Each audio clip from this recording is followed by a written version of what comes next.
What's up? I'm here with Olli, the one of the developers of the Swapper. Olli, what is your explain this game to us real quick?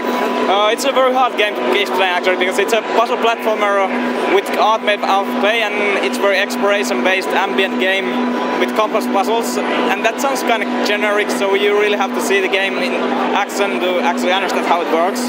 But anyway, it's a kind of retro-inspired game with the Metroidvania influences, but the puzzle solving itself goes very deep.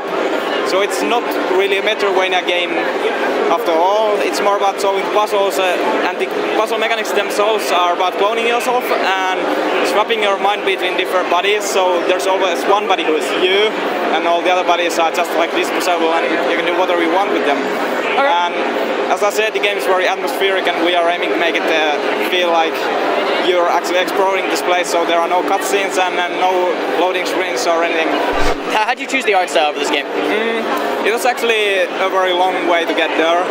So I'm really bad at 3D modeling, for example, and my mother is a ceramist, so actually I can show it to you. Yeah, good. It's an actual real clay model. So for example, the models in the game look like this one.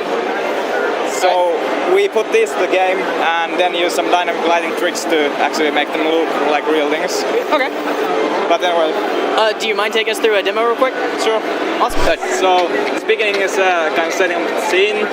Up here you see space station Theseus on the sky, and this is the planet in which the game actually kind of starts. Okay. And here it looks like a very basic platformer, and we slowly introduce the mechanics. Okay. So what was your inspiration behind this game? What inspired you to create a game like this?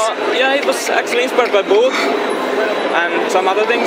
The book was about a brain that was living in a glass jar, and it was just from the point of view of the brain. And then I was also inspired by films like Space Odyssey and also the Russian Solaris. Actually, I hate the American version of that film, but the Russian version is very nice.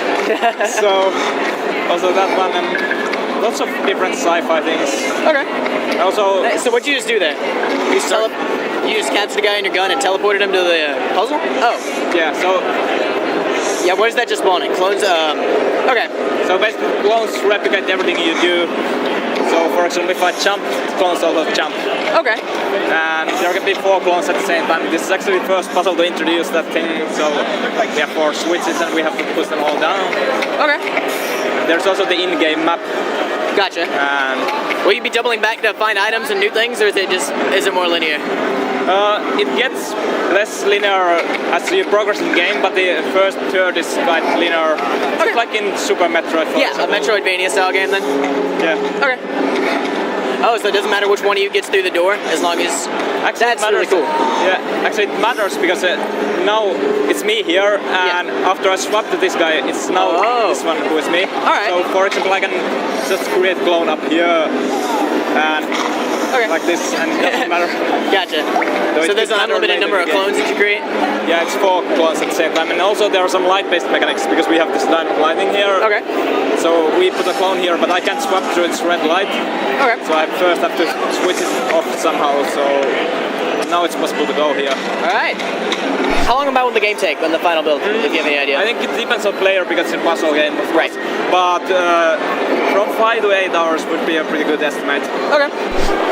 What engine is this running on, do you know? It's our own engine, it's built using C# and OpenGL. Okay.